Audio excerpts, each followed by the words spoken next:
Hey guys, Jason from Thin Line Defense. Got a great video for you today. We're going to be going over something that I'm pretty passionate about, which is reloading. Walsh and Joe have mentioned in some of their videos that I'm the reloader of the group. Walsh has even asked about what he would need to start reloading. I thought, you know what, there's probably people that don't know that. So wanted to put this video together. I purposely made my bench a mess. No, not really. It looks like this most of the time. But wanted to get you guys onto the bench, show you kind of the things that I use for reloading. This isn't going to be a how-to, really. It's just going to kind of go through some of the tools that you would need. Let's get on the bench. Let's show you guys what I use. Really excited about bringing this video to you today. This is my first ever recorded it, edited it by myself. Walsh sat down with me, gave me some great tips and tricks on how to edit my own videos, and told me what effects to stay away from. So I'm going to make sure to include all of those in this today. But this is a topic that I really enjoy. This is all about reloading.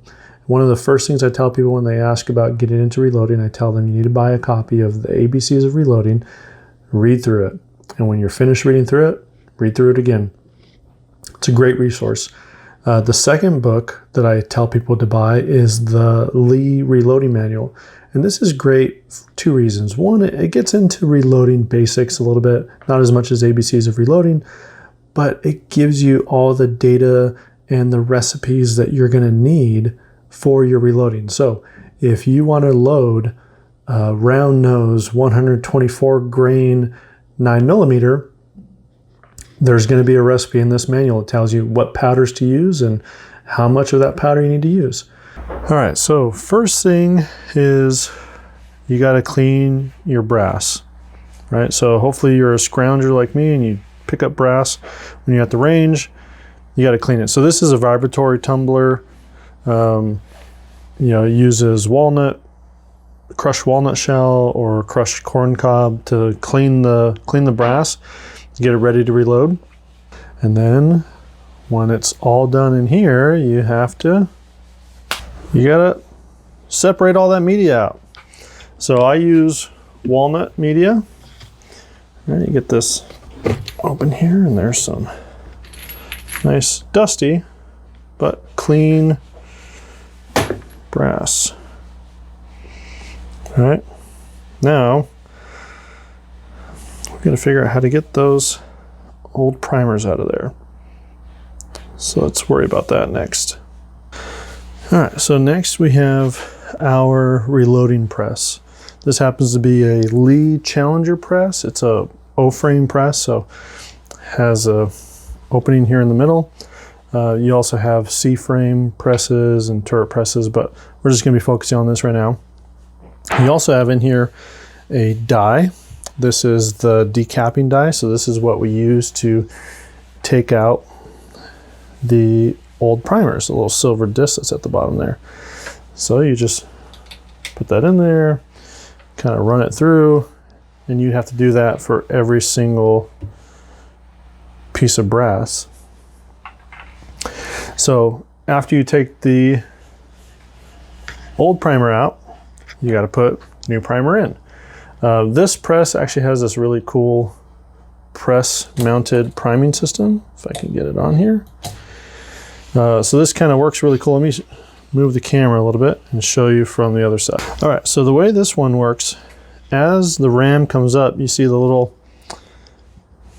arm is actuated out like that. So imagine you have brass, your brass, and you're gonna run this up, and you just took out the old primer. You see, push this over, push it down, and it would put a primer right in there.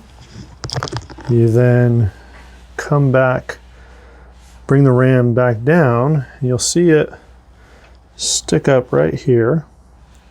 So at this point, your brass would be all the way down. So you then push this in, and that forces the new primer into the brass.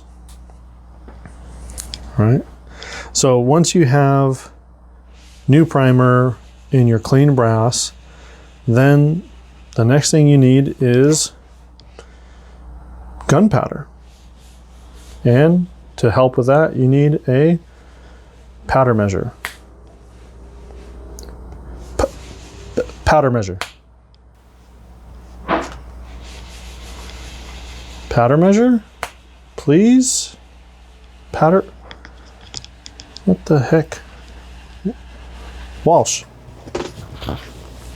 Walsh. Powder measure. What do you need? What do you? Gosh. How much are we paying you? Nothing. I don't get paid for this. Oh. Oh, okay, well. Keep up the good work. I did add some more really good transitions for you. But here, try this. Powder measure. All right, so next you gotta get powder in your brass, and we're just kind of pretending here. So this is clean brass, but hasn't been primed yet. So this is a really cool powder measure that Lee makes. It's I feel like it's very accurate. I actually like this better than their newer models. So you can kind of adjust how much powder you're using this. And then this is kind of cool. So you just set your case underneath this. You lift this up. It puts powder into the measure. You bring it down and it'll dump powder into your brass. Right? And I'm using just a loading block. See here, just again, just kind of showing an example of stuff. So once you have powder in your brass, the next thing to do is to seat a bullet. For that, we need our press back on the bench. So I failed to mention earlier, and should now, that you also need dies or a die set. So this is a Lee deluxe pistol die set for 9mm. So again, right now we have our decapping die to take out the old primers. So we need this out of the press, and we need the bullet seater. That was the bullet seater, this one. So again, we're not actually loading up rounds, but just kind of showing you. So the way you do it, you imagine you have your brass filled with powder. You want that in there. You need to figure out whatever your powder charge is. You put that amount of powder in there, and then you have your bullet. So you take your projectile, you set it right there on top of the brass. You get this out of the way a little bit. You run this through, right, and you seat the bullet. And you now have, or you would now have, a complete bullet. All right, so one of the last items that I wanted to talk about is a caliper. And these are super important for multiple reasons. So if you decide that you want to figure out what your brass length is, right? That's something that you could figure out with a pair of calipers.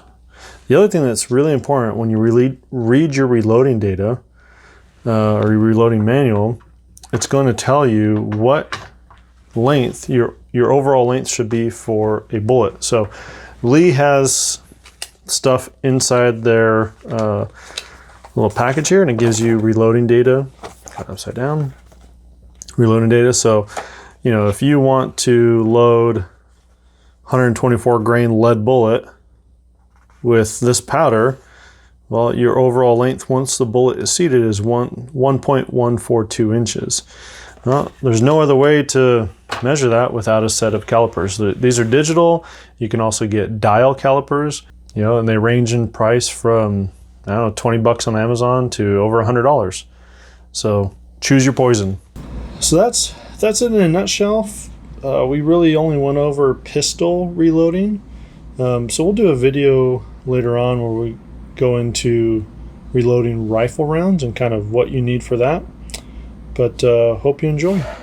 All right, guys. So hopefully you got a kick out of that and all the secrets and little special things that Walsh threw in there.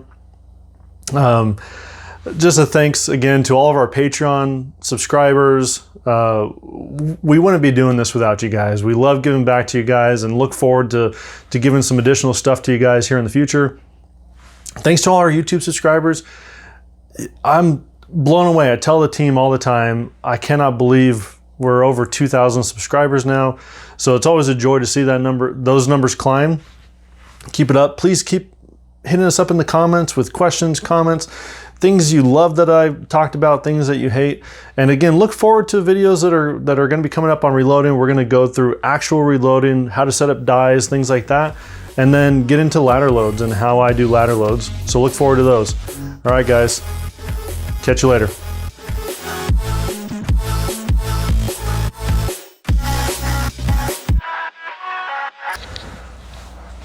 What's up, guys? So